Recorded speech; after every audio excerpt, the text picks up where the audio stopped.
Suara ombak terdengar lamat-lamat di muara sungai Bogowonto. Angin laut sesekali menderu, dan pasir pun seakan berbisik pelan. Semburat kuning mengenai awan-awan yang biru di langit, menjadikannya tampak bagaikan gumpalan-gumpalan emas menyembul di air. Apa kapal itu benar-benar akan datang ya, Kang? Tanya Prasojo sambil melempar sebuah kerikil yang diambil dari tumpukan di dekat kakinya ke permukaan muara. Lah kamu itu kalah sabar dari Gusti Basah Nurkandam loh. Kita di sini baru 2 hari loh. Beliau sudah 4 hari menanti, kata Legowo masih terus berkonsentrasi pada pancingannya, karena sedari tadi belum ada seekor ikan pun yang tertarik memakan umpan. Ketika sesekali lagi Prasojo melempar kerikil ke air, dia berteriak, "Lah, bagaimana tadi? Nggak ada ikan yang mau nyangkut di pancingku. Kalau kamu takut-takuti terus pakai batu itu, aduh. Hehehe, maaf lah, tapi kalau sudah rezekinya nanti kan ya nyangkut sendiri toh, Kang," kata Prasojo. "Gundulmu itu nyangkut ya nyangkut, rezeki ya rezeki. Tapi kalau kamu tidak usil kan lebih jelas toh urusannya di ya mbok sana temani Gusti Basah Kotip dan Basah Nurkandam, daripada kamu nganggur dan mengganggu. Siapa tahu ada yang bisa dibantu. Ini aku sungguhan mau cari ikan. Kalau mancingku berhasil kan lumayan ada lauk buat nanti malam," kata Legowo. Prasojo segera berlari ke arah komandan yang sangat dihormatinya itu.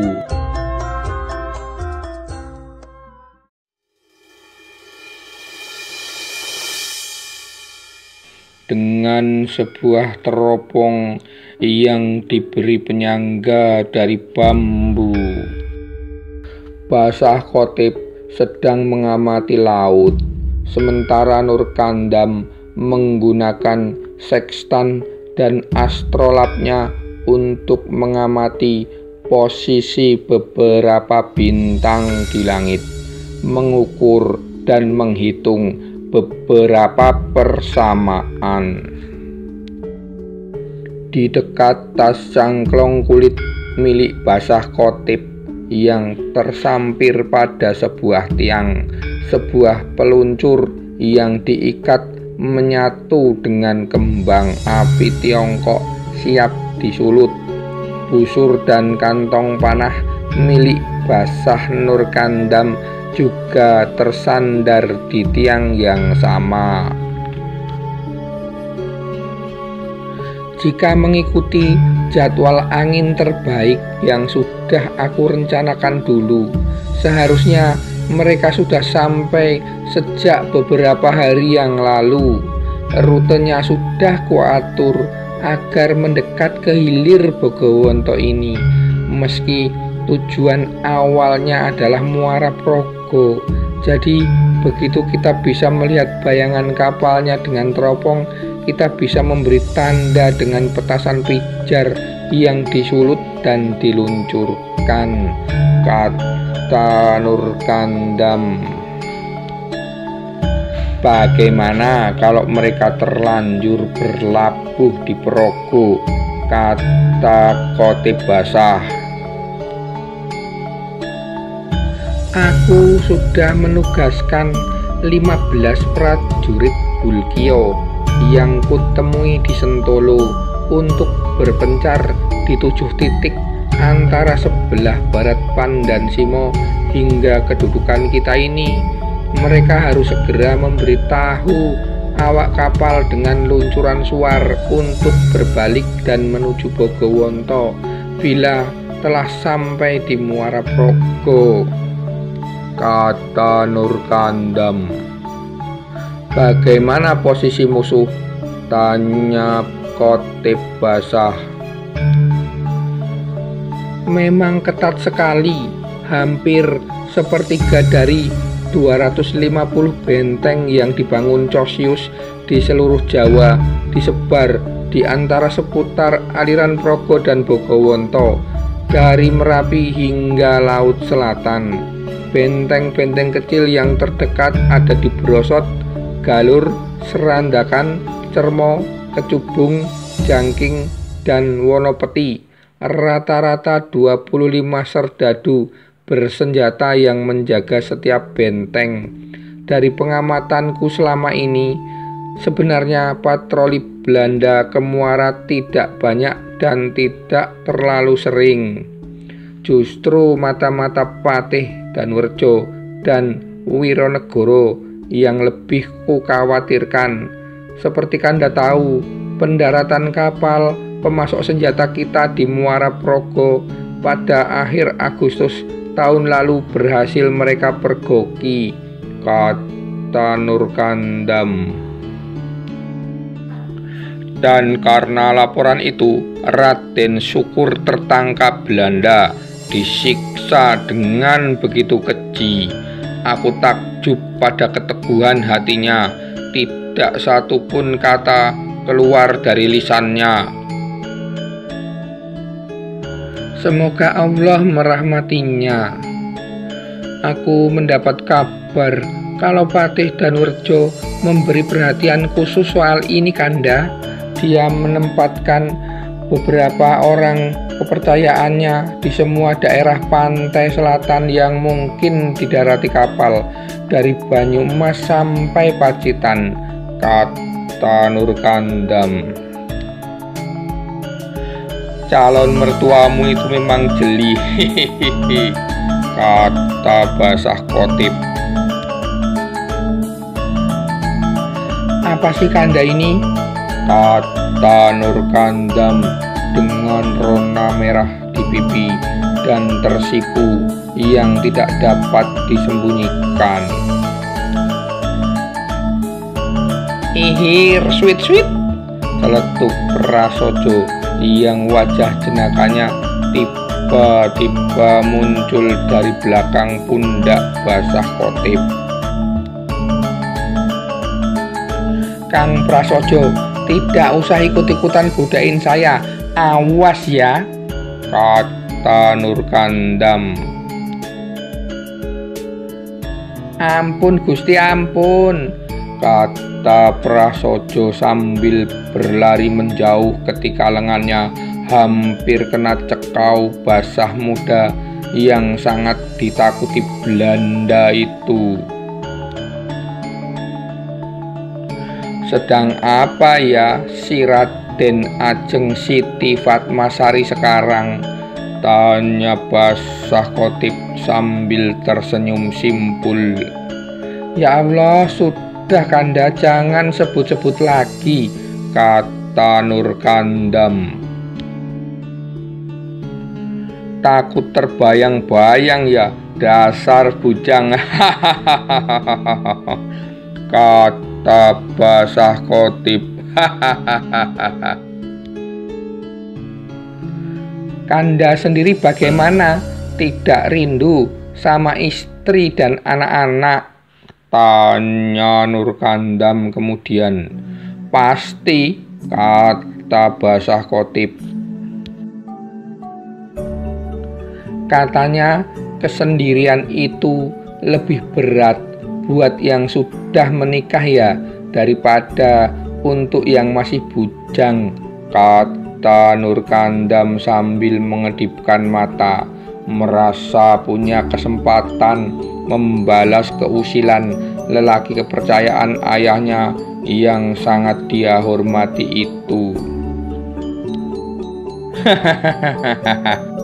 Sok tahu kamu, yang lebih berat itu memang pisah sama anak, kata Basah Khatib. Anaknya mertuamu atau anaknya ayahku? Tanya Nur Kandam sambil tersenyum geli.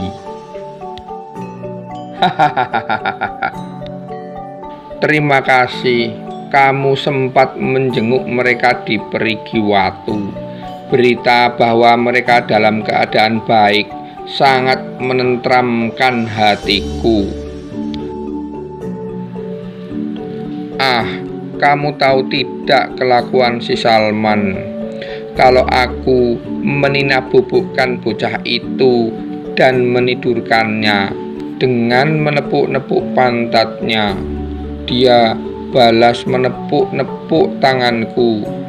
Kalaupun sudah memejamkan mata, dia selalu menggunakan jemari-jemari kecilnya untuk memenceti bagian-bagian wajahku, mencubit pipiku, meremas hidungku, dan menariki rambutku. Kalau si Sulaiman, ya Allah, kalau melihatku, tidak henti-hentinya dia mengoceh sambil memukul-mukulkan telapak pada apapun yang ada di dekatnya.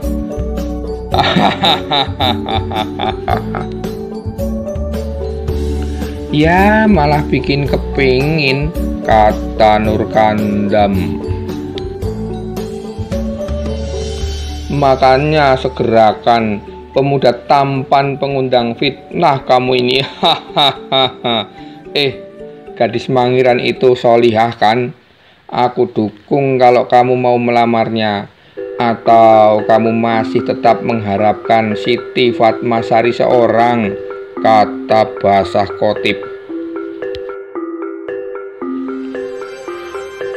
Entahlah Kanda, keadaan masih seperti ini. Rasanya makin kelam saja hari-hari perjuangan yang kita lalui, kata Nur Kandam. Semoga itu tanda bahwa fajar makin dekat. Basah Khatib tersenyum manis pada putra almarhum tuannya itu. Kau selalu begitu Kanda, penuh harapan di saat yang paling sulit sekalipun, kata Nur Kandam.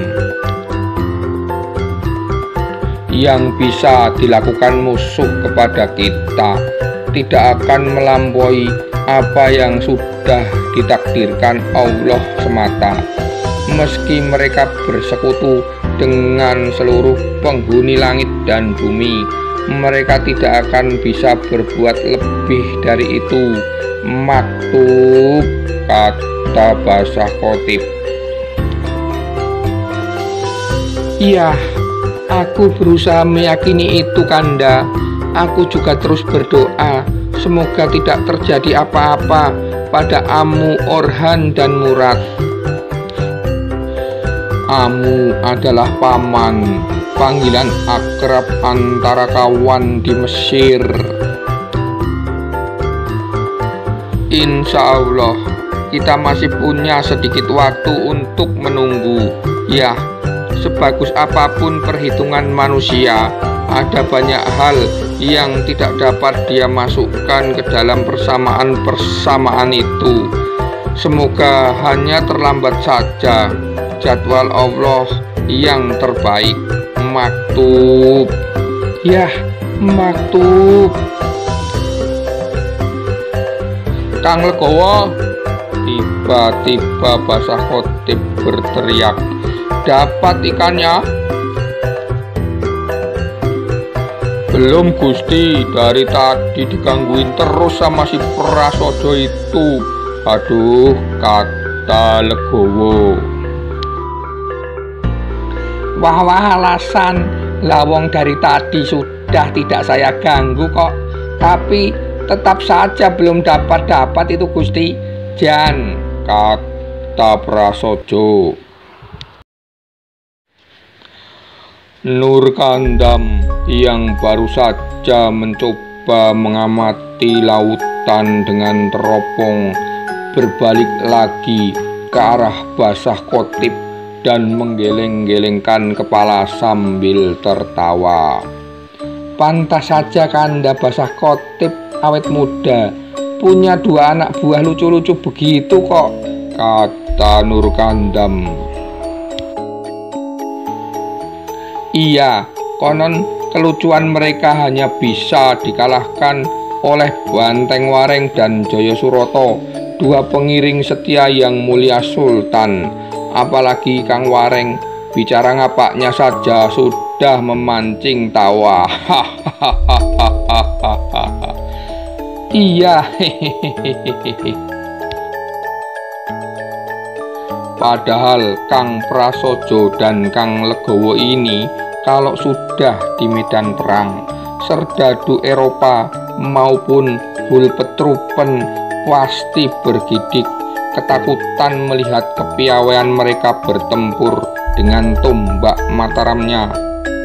Sang komandan Arkio terdiam sejenak sambil memandang penuh kasih kepada kedua bawahannya itu. Aku coba bantu Kang Legowo dulu ya Dinda. Semoga kau tidak bosan berulang kali mengintip teropong itu, kata Kotip Basah. Tenang Kanda, selalu ada harapan akan muncul bayangan bidadari di teropong ini. Hehehe. Masya Allah. Ihir, sweet. Prasojo menyempatkan mendekat untuk menggoda sekali lagi dengan tingkah kocaknya sebelum berlari ke arah temannya yang sedang memancing. Ketika Basah Kotip dan Prasojo beranjak untuk bergabung dengan Legowo, Nur Kandam kembali memeriksa teropongnya. Masih hanya samudra luas yang seakan tidak berbatas ditampilkan oleh alat yang tersusun dari jajaran lensa serta silinder perunggu berukir bulan sabit dan pola-pola geometri yang rumit. Warna permukaan air yang coklat buih menuju putih di dekat muara sungai berubah menjadi hijau kebiruan, lalu sepenuhnya biru. Dalam jarak beberapa ratus depa, ombak pun berangsur menjadi riak dan akhirnya menjelma permukaan yang begitu rata di sana. Samudra di selatan Jawa punya palung yang begitu dalam, begitu tenang hingga menghanyutkan benak Nur Kandam dan menenggelamkannya ke dalam sebuah kenangan. Sungguh menakjubkan takdir membawanya. Lahir di Mekah, dibesarkan di Istanbul, dan tumbuh menjadi pemuda di Kairo. Kini dia berada ribuan mil dari kesemua kota di jazirah utama Islam itu. Menakjubkan pula bahwa ternyata negeri yang kini menjadi medan perjuangannya memiliki bilangan kaum muslim yang tidak kalah banyak dari jumlah penduduk seluruh Timur Dekat. Ketika tiba di Jawa bersama Basah Kotip, Murad dan Orhan 7 tahun lalu, Nur Kandam yang menggemari seni bangunan dan langsung jatuh cinta pada tata kota Yogyakarta. Ibu kota Kesultanan yang bernuansa hijau dan kuning atau disebut Gadung Melati itu terletak di Jazirah Mataram yang datar, luas, dan subur. Di utara berdiri gagah Gunung Merapi yang menaburkan kesuburan dengan abu letusannya. Sementara bahaya awan panasnya ke arah kota diperisai oleh bukit kembar, Turgo dan Pelawangan. Sungai Code dan Sungai Winongo yang mengapit keraton berbentengnya menjadi jalur lewatnya lahar dingin ketika digerujuk hujan dari puncak Merapi. 4 sungai lain, Bedok dan Progo di barat, serta Gajah Wong dan Opak di timur, menjamin ketersediaan air dan menjadi garis pertahanan alami. Di selatan, samudra yang berombak dan bergempa ditabiri jajaran berbukit dari arah Gunung Kidul hingga Pajangan. Nur Kandam semakin dalam lamunannya. Raden Ajeng Siti Fatmasari, Putri Patih Danurjo yang memimpin pemerintahan sehari-hari di Kasultanan Yogyakarta itu memang harus diakuinya sangat menarik. Bagai mahkota permata bagi kejelitaan kota itu. Tapi dari awalnya sungguh bukan kisah cinta yang membuat Nur Kandam menempuh bahaya dalam perjalanan sejauh separuh bumi itu.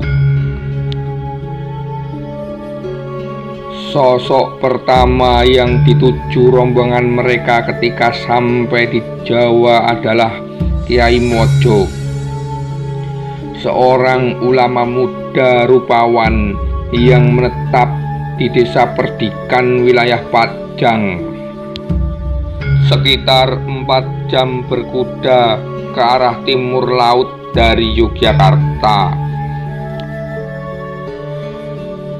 Seorang lelaki berhidung mancung dan berjanggut tipis bernama asli Muslim Muhammad Khalifah ini adalah putra Syekh Imam Abdullah Arif, sahabat ayah Nur Kandam ketika di Mekah, yang di Jawa lebih dikenal sebagai Kiai Badran Sepuh.